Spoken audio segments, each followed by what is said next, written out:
This is the Bobby Ho Show, and this season of episodes features interviews from my new project called We Are Boss People.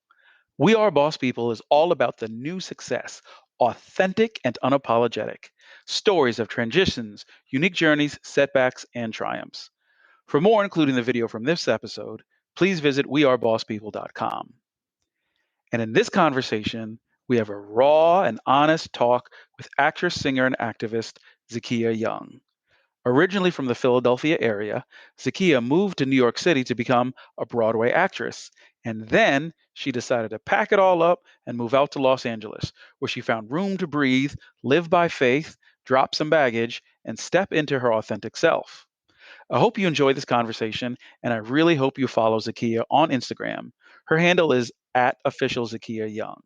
There, she's been leading conversation about what it means to be Black in the performing arts and what that industry needs to do to change. Hope you enjoy this episode. When you get out of this, one of the first things you should do is go hear this woman sing live. She's been on Broadway. She is a singer. She's a comedian. She is hysterical. She's talented. And I love her to death. She is Zakiya Young. How are you doing, Zakiya? Oh, good. How you doing? Hello from Brooklyn. Where are you on with us from right now? I am zooming in from LA. Yeah.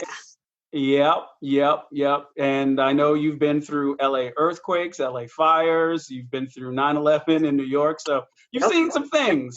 I've this seen is a little bit different. Yeah. How was your quarantine birthday recently? Quarantine birthday. It was very unique. I went for a jog and my parents sent me flowers. I had hit the grocery store before everything broke out. So I made myself some cupcakes and I got to video chat with some loved ones, and my nieces threw me a birthday party. They made up dance routines. They got dressed up and we video chatted, and I literally danced in my kitchen with my nieces. And it was really cool. Like, I got to spend time with friends. It was, it wasn't what I expected, but I was grateful for the technology that allowed me to spend time with people. So yeah. What was the song of choice to serenade Auntie Z with? Oh, well, actually, my middle niece, Malia, did a routine to lip gloss. And I would like to think it's because she heard my ringtone on my phone. And then Michaela did a lyrical, interpretive / gymnastics routine to You Are Not Alone by Michael Jackson. And it was very beautiful. And the little one, Milan, she just kind of bounced in and out where she chose to, which was cool. But they loved the Jackson 5. So they put on the Jackson 5 and we just had a dance party to that. It was really cool. It was really, really sweet. And I actually did have a friend spend some time with me on my birthday. So I wasn't like completely alone. Right. But for the majority of the day, it was like reflective. It was solitary, quarantine birthday. I'm sure your nieces are never going to forget it. So you're in LA. You've been there for how long now? I just celebrated 3 years in February. Congrats. Yeah. And you came to LA from, you were most recently in Harlem before that, right? Mm-hmm. Yep, I was in Harlem. I had spent enough time in New York. This is my LA answer. I'd spent enough time in New York to achieve my goals. So I chose to have a different experience. And it was time. I love New York, and I love, New York doesn't owe me a thing. I wanted to leave no stone unturned. And when I started feeling like it was time to move, I just evaluated, okay, what would my life look like? And I just felt like, yeah, it's time for a new adventure. I want some sunshine. I want to see what LA is. It's like, I'm not in a serious relationship. I don't have kids. So let me explore that. While I didn't really have anything on the horizon. I've been working a lot regionally. But it's like when you're getting your most influential work out of town, it's like, should I still pay this New York rent though? So you're an East Coast person, right? Originally from the Philly area, went to school in Pittsburgh. Yeah. then came to New York City. So heading to hmm LA, what did you have in your mind it would be like, and what was the reality? Oh, that's a good question. I had visited LA for the first time on my birthday, actually, in 2010. And I remember my sister said, "You're going to live here." I was like, "That's a lie. These people are fake. I don't like it. Like, it's cute for a minute, but I would never fit in there." When I moved here, I I had made some more friends from the East Coast who had relocated. So I was like, all right, I know there are a few people here that are real ones. I expected everyone to be fake. I did. And that's not always true. And that's been the nicest surprise. Like, I have been able to start to form some genuine relationships with people here. That being said, a lot of them are from Chicago or from New York, and they're transplants. But I've met some great people who are born and raised in LA. You know, it's like, I think what I forgot was making friends as an adult is very different. It's very, very different. And I also didn't realize how East Coast I was. So apparently, if you look like this, you're not supposed to be like kind of in your face and just kind of blunt. Like, I've never been, you know me, it's like I'm from the suburbs, but I am kind of blunt. You know, this does not lie. And it was fascinating seeing people respond to that.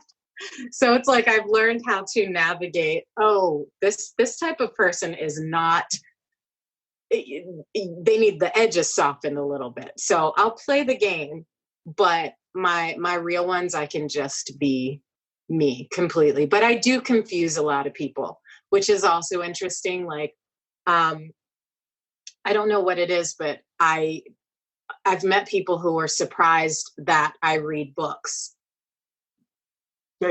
Say what? Yeah, no, I'm not kidding. People are surprised that I can carry on conversations from an intellectual perspective. And I'm like, because of this? That's weird. So it makes me wonder, like, okay, so if I would have come in with a different look, would people not be surprised? Or is it just that it's more of a New York thing? You know, in New York, that was never, it's like assumed that you can carry on certain levels of conversation. And I guess it's not to say that people in LA can't, it's just that they choose not to. And What? sometimes you know, Yeah. it was an adjustment. I'm still Now, adjusting. say you're in Chicago in 2 months, and someone says, "Hey, Z, where are you from? Are you repping now LA? Are you still claiming Philly? You're throwing Brooklyn in there? Where are you from these days?" I say I live in LA, but I'm originally from outside of Philly. And then if New York comes into the conversation, that it really honestly depends on who I'm talking to. Because I'll meet people out here that are from New York and I'll be like, oh my gosh, I lived in New York for a while. Chicago, oh, I did a play out there. But I meet a lot of Philly people who are now in LA, which is crazy. I never anticipated that. But yeah, I've East Coast. So, I'm a native New Yorker, but we still think about leaving. And one thing that I'm wondering is, okay, outside of New York, what's something that's going to change that maybe for the better that I can anticipate? So when you went to LA, what's some part of yourself that you realized, oh wait, this can go, or you know what, I can be a different version of myself. Not in I'm changing, I'm becoming fake and phony, but what is the new improved LA version of you? You ask, I forgot. It's been a minute since I've talked to you. You come with the think pieces. I think I put down a lot of my baggage. I did not realize how much I was carrying. I didn't realize how stressed I was. And for me in New York, it's like you wake up, you're fighting, you leave the door, you're fighting to get to the train, you're fighting on the train, you're fighting to get to work on time. And it's just, that was exciting to me in my 20s. But I honestly felt myself exhale when I landed. And I didn't even realize I had been holding my breath. My brow unfurrowed. And I realized that I had just become really intense. So it's like I laugh more now. I'm learning to celebrate all sides of me, and I'm not trying to fit into a mold of what people I grew up with thought I was, who people from church thought I was. It's just like, yo, I'm Zakiya. I'm from the suburbs and I'm kind of a nerd. You're either with it or you're not. Either way, good luck, God bless. And I've chilled out a lot. The funny thing though is that in LA standards, I'm not really that chill. But my East Coast friends that have visited, they're like, yeah, you're like happy now. I'm like, I know. I didn't realize I was unhappy. It's just I didn't really have time to deal with things because the busyness of New York kept me going. It's like, ain't nobody got time to like sit down and think about heartache or disappointment. You just kind of shove it down and do what needs to be done. And out here, you're in your car, you stuck in traffic. You got time. You got time. You got time. And it's kind of like you have nothing but time to sit and think. And, as a person of faith, man, I've just been spending a lot of time praying and getting to know, like, okay, God, why did you bring me out here? What is it here in LA that I either need to give or learn? And I think the biggest thing that I'm learning is that, like, God made me unique and awesome, and I need to stop shrinking. Even if I think back to how you knew me, that's like a whole other person. And it's not to judge that person. We're all doing the best that we can, but that wasn't really me. Like, I haven't felt this much like myself since high school.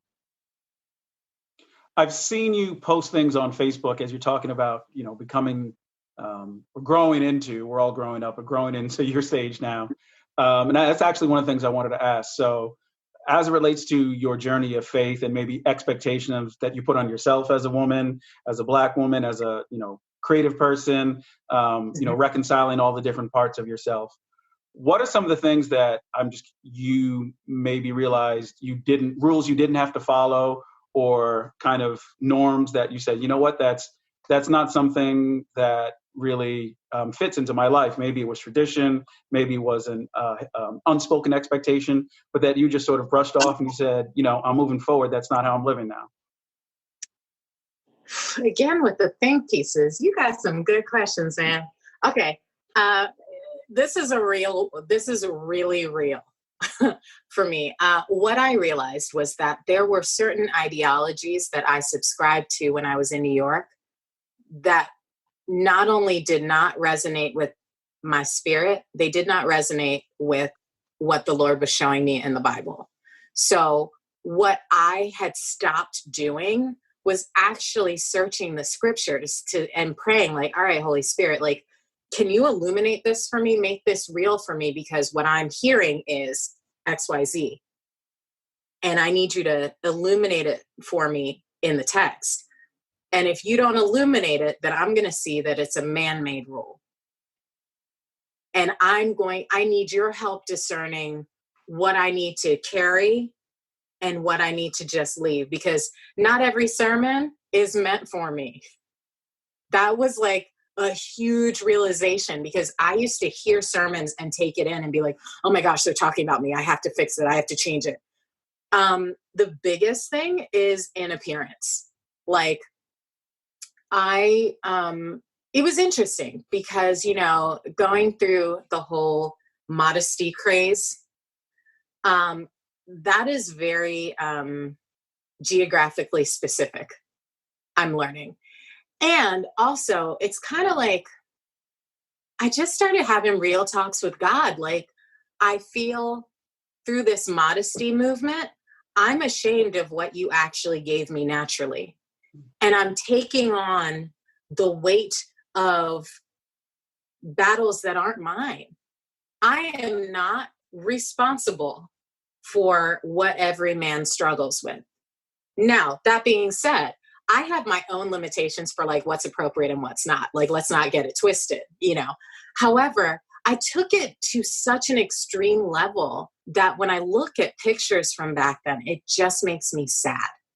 So being out here in California, meeting women of God who, it's not like they have stuff hanging out, but they dress for their body type and they look fierce and amazing. And it's not all ankle length skirts and baggy tops, you know? So I think that a big thing that I have been, you know, a constant communication with the Lord about is like body type. Like LA is a beach town, you know? And there's something about when you go out with the purity of like, I'm going to the beach, you know, let's put on some shorts and a swimsuit. And, you know, you're not, if you're still bound in that prison of modesty culture, it just, I feel like you just miss out on a lot of God's blessings. You know, it's like you become self-centered. All you're thinking about is how am I affecting other people? And you're literally missing out on everything else because there's a fear there. So that's been like a really big thing. Also letting myself enjoy makeup, you know, that's a thing out here in LA. It's like, oh my gosh, why wouldn't you put on makeup before you go to a dinner? In New York, it was kind of like, I don't have time for that. I'm so serious. You know what I mean? But yeah, biblically, also I went to a few different churches before I chose the place where I worship now. And I wanted to make sure that the Spirit was there, you know? And I also realized that, you know what? There can be a ton of different churches that are all great, but it doesn't mean they're all right for me. It doesn't mean I'm going to get fed there. It's no diss to them, you know, but it's like, yeah, I got to go where I can grow, you know, because especially having been in ministry for so many years, sometimes you just have to sit down and get fed because you've just been giving out. And that's kind of the season I'm in. And I'm also learning that ministry can look totally different. So I'm in a gospel choir with a bunch of people. It's called the Singers of Soul. My boy Diedrich runs it, Diedrich Bonner. He and I did a musical together. And the choir is made up of all types of people, all different sexual orientations, gender identities, different histories with church. Some have been kicked out of church. Some just don't like church, but they love the music, but they're open to the idea of a higher power. And it's been so dope because it's like, I can love on people regardless of what their affiliation is. And I feel like that is the truest way to show Jesus to people. You know, it's like, all right, this is where you are. Cool. I don't care about any of that stuff. Can you sing on pitch? Cool. Let's sing. You know what I mean? So on the East Coast, it was, what church did you go to? On the West Coast, it's, can you sing on pitch? Well, I mean, that's just for me, because I know there are West Coasters that have different ideas about it. And that's been something interesting. Out here, I've had a lot of disagreements with well-meaning people who feel a certain type of way. And I'm just kind of like, yo, I'm not trying to fight about it. You know what I mean? Like, if this is what God is speaking to you, who am I to say, no, he isn't? I don't know what God says to you. I know what he says to me. And I know how he's telling me to go out into the world, you know? And I think that it's like not looking at the time we went to the same church as a bad time. I felt like that time was purposeful. I learned a lot. And I felt like God was speaking to me in that moment. But messages change. You know, if you keep the open dialogue with the Lord, he's gonna take you out of your normal. And sometimes you outgrow where you are. Sometimes it's like, all right, it's time for a different chapter. It's time for a different part of your journey. And I don't think I would be as close to the Lord as I am now had I not been through the stuff in New York. Like I talk to him all the time. Like I talk to him about stuff that people are like, you pray about that? I'm like, absolutely. He knows what it is anyway. You know? Have you found that, so you talked about your journey in LA. I'd say, you feel more free, definitely more healthy, both physically and spiritually, definitely in your soul. How has that changed your professional side as a performer? How is it opened up anything in the way that you sing, in how you approach being an actress and a performer? What's different now being in LA that you feel yourself just being a little bit more free, a little bit more relaxed, and just healthier overall? Good question. I think that because I'm emotionally healthier, I allow myself to have more experiences, which then informs my acting and my singing. So like something I didn't mention, the expectations of being married by a certain age, having kids by a certain age, that has just gone out the window. And I think I see my first marriage as, it happened. I learned from it. The biggest takeaway for me was, yeah, you don't have to rush. You really don't. You really don't. And, it's like as I have moved on from that relationship and met incredible people, I've realized like, yeah, not everybody is supposed to walk with me in this journey. And I think that releasing that has been just amazing for me artistically, because there's not this panic. You know what I mean? Like, I feel like in New York, it was like, I got to do this. I got to do that. I got to do this by this age. And if not, I'm a failure, and it's like, when out here, it's just kind of like, all right, cool. I did my best today. That's literally all I can do. But I think that out here, I'm letting myself have so many more experiences. And because of those experiences, including dating, which was not something I was really doing on the East Coast, that has helped me tap into different emotions that I had only read about, and those emotional journeys can give you just such different texture in your acting as well as your singing. And I've just, and it's not that deep. Do you know what I mean? It's like, I don't walk into the audition room anymore, like with that energy of, if I don't get this, my life is over. And I think that there's something to the work-life balance out here in LA. Like in New York, as an actress, I was always, always, always grinding. And if I wasn't working in New York, then I'm on a plane to work somewhere else. But out here, it's kind of like, no, settle down. You can get a job. I'm an adjunct professor at a college, so I'm still in the industry. I'm teaching in the musical theater department. And it's like people actually put down roots here and have families. And I felt that as a woman in New York, I was not making the time to do that because I didn't feel like I could.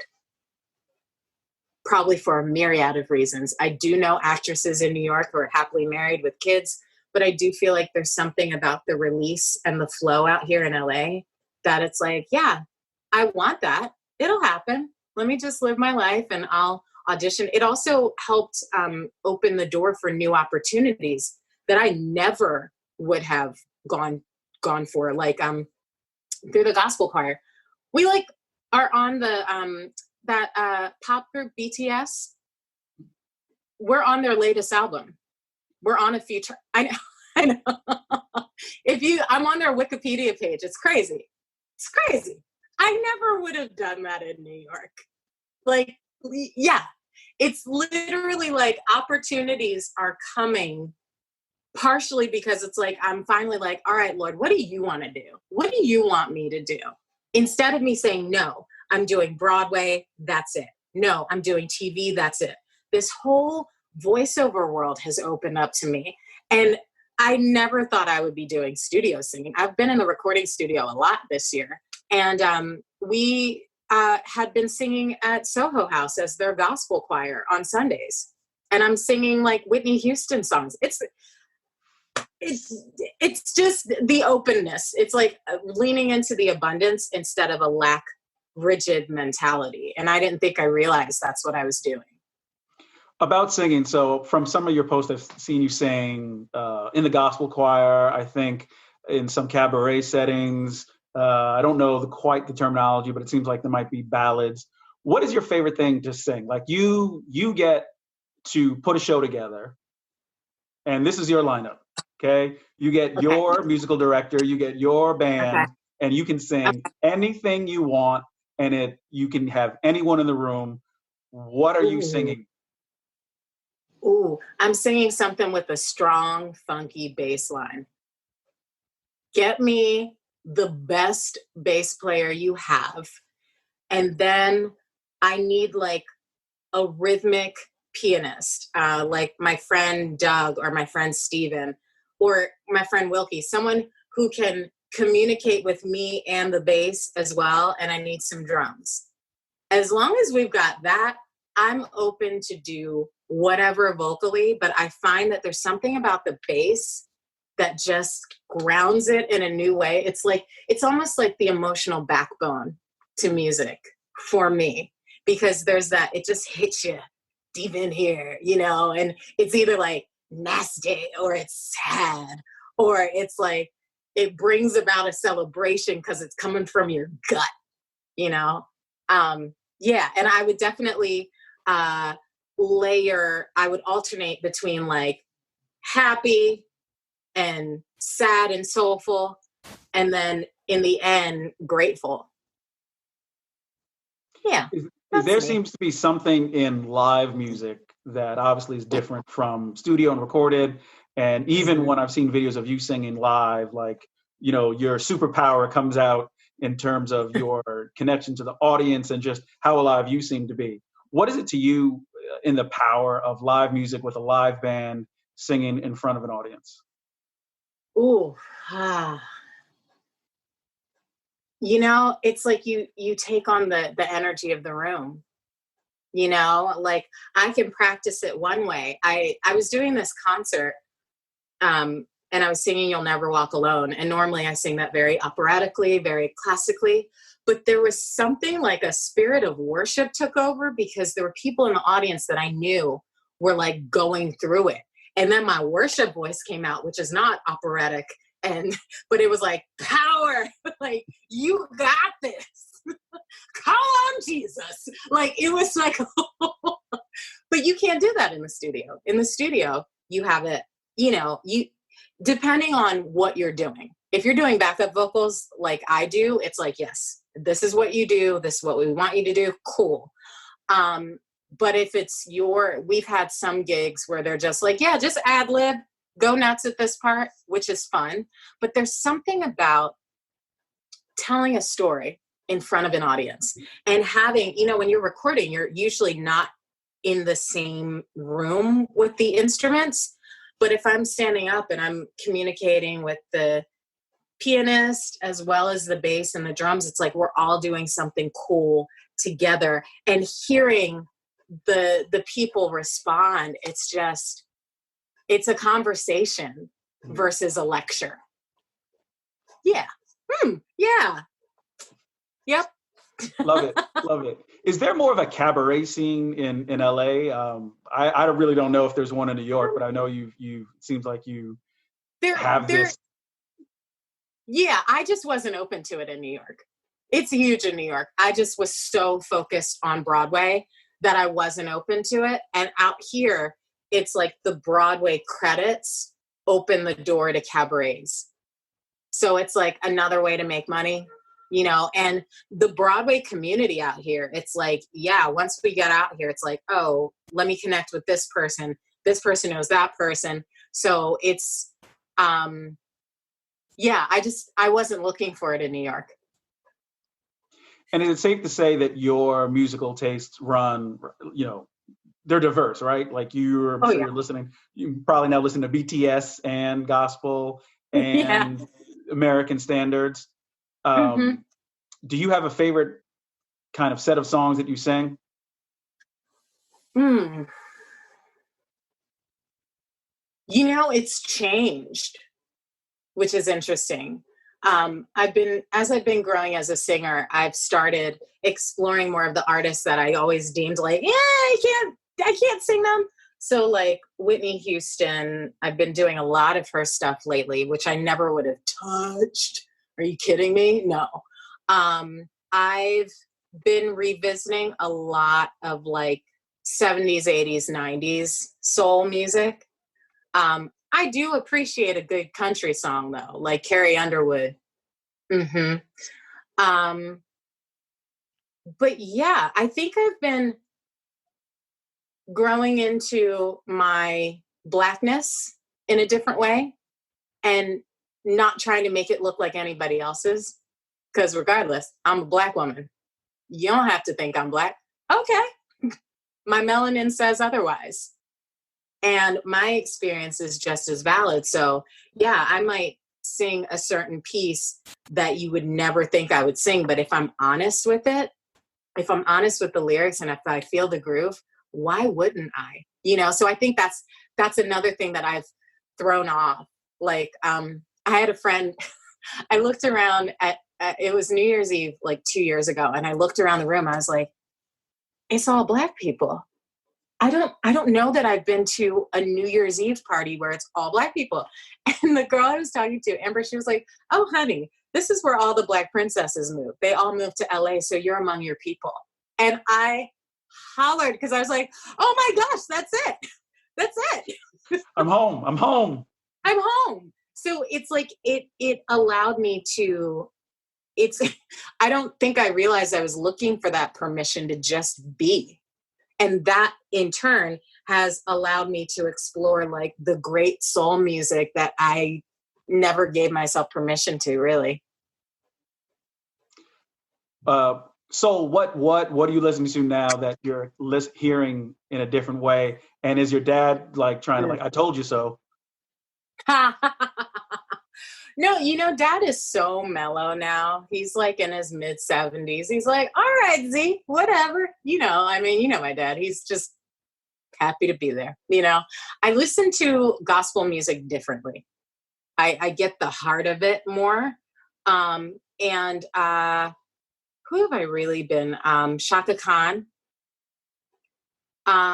Stevie Wonder. I've been listening to him with new ears.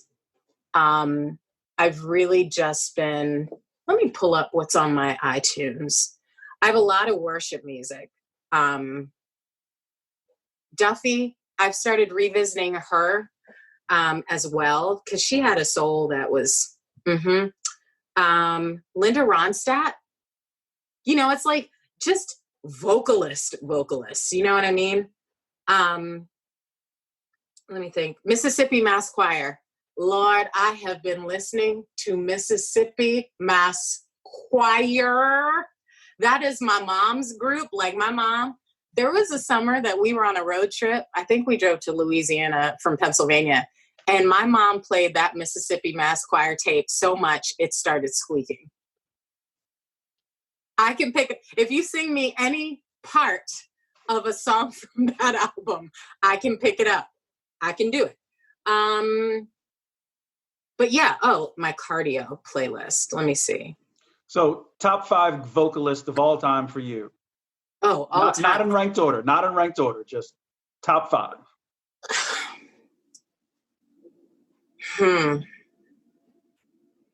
Dang. I really don't know. I really don't think I can say, because each one has different gifts. You know, it's like Beyonce as a craftsman, as well as a showman, can't touch it.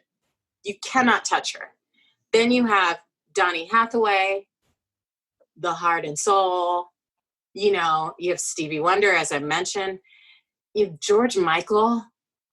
I mean, it's Lauryn Hill, Audra McDonald. You know, it's like I really don't think I could choose. I'm scrolling now and I'm like, I can't choose. I really can't. I wish I could, but even the jazz greats, like Etta James is just, she's always been, I think I've always admired her willingness to just, you know, Dinah Washington, I auditioned to play her in a movie, and listening to her music, I was just like, oh, why haven't I gotten into this before? It's like You know, more emotion per note than, you know, I don't know, that's the metric. yeah, it's just, I'm so drawn to singers that make me feel something in their honesty. And that's actually a course I was teaching at the college. I had two juniors that were taking the class, and I was just teaching them how to use different vocal effects and sound colors to communicate in a recording setting.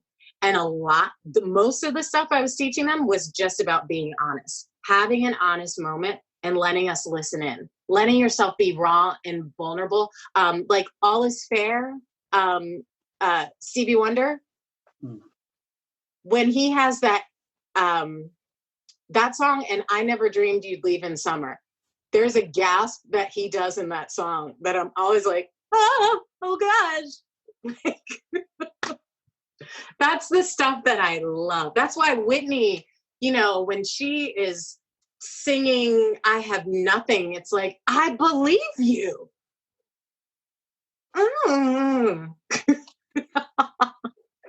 Shifting gears to being an actress and being in LA, and you've done a YouTube channel commenting about the experience of being an actress in LA. What kind of roles do you wish there were more of? So I imagine not just roles for Black leads that are written for Black leads, but even then, what kind of roles are there that you said, I wish there was that kind of part? So just like you expressed in the diversity of types of singers and styles and ways to communicate, have you found Hollywood to be limited? And, you know, what if you could wave your magic wand and be a producer, what kind of projects would you like to see more of? Good question. I think I moved here at the perfect time, because we can create so much of our own content. If we don't see what we want, we can just make it. So that is a blessing.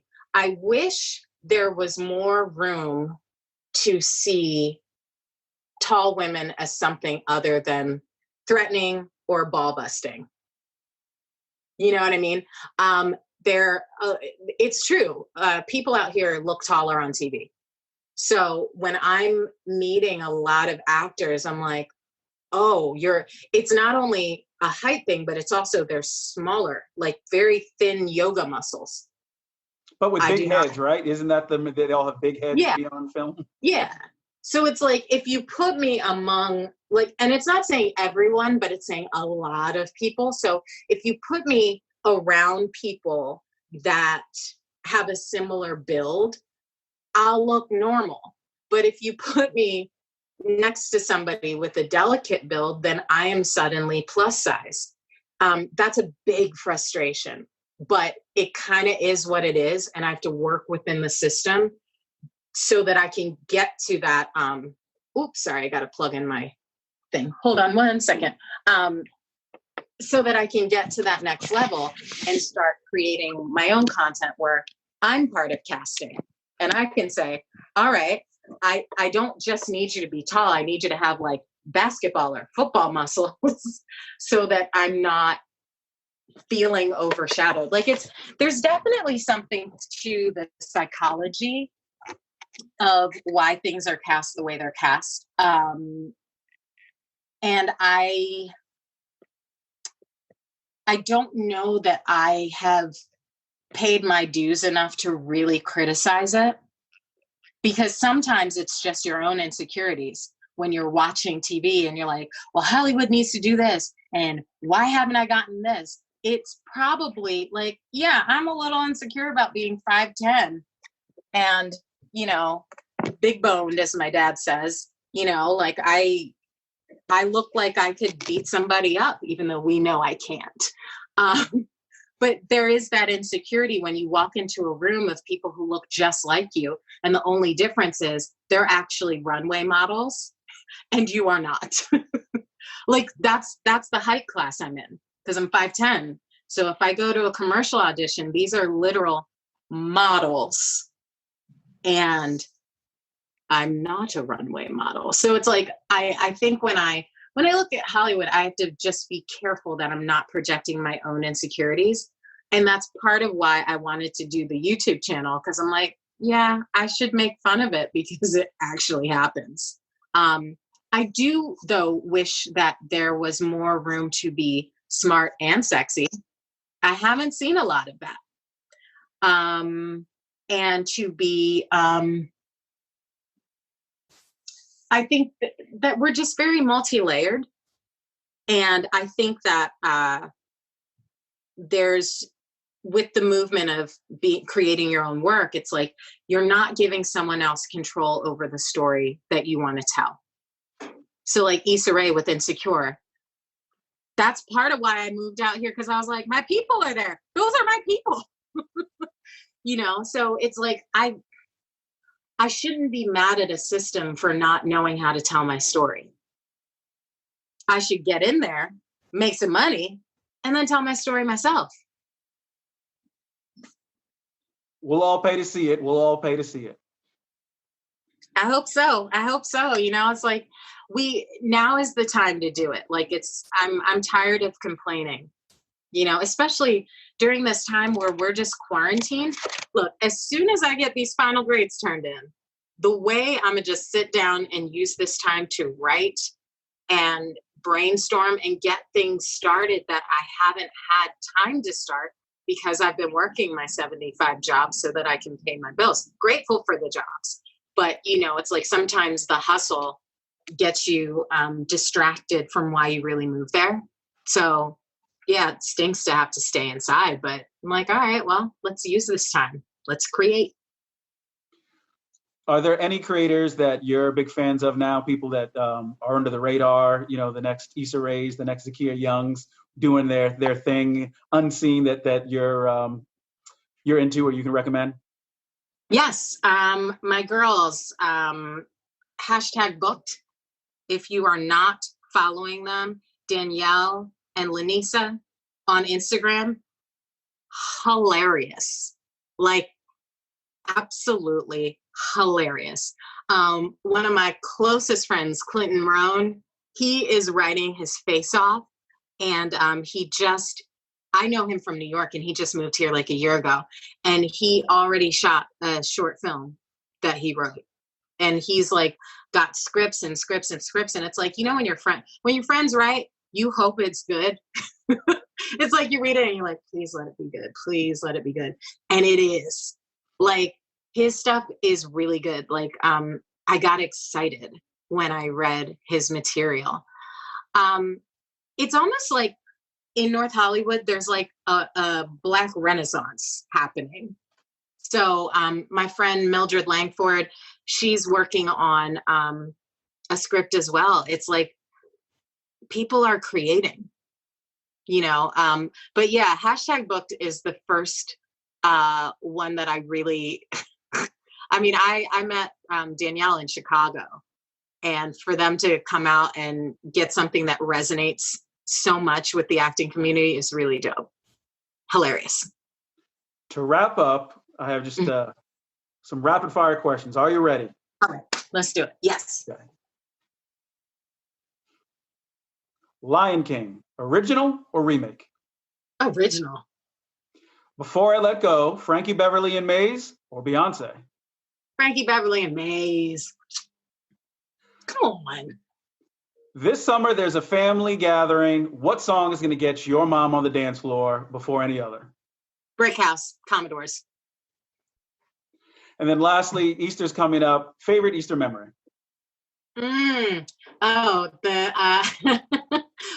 always have an Easter egg hunt, and my niece Malia was like just in the phase where she was just able to sit up, and we were following Michaela, the oldest, around because she was toddling around finding things, and I just happened to look over, and Malia is just falling in slow motion sideways. And it was the funniest thing because she's just kind of looking like anybody, falling. Oh God, oh God, oh God. Hands down my favorite Easter memory. Well, happy Easter, happy Passover to you, Z. Thank you for your time, and can't wait to see what you're coming up with. Thanks for having me. I'm so happy you're doing this. Congratulations.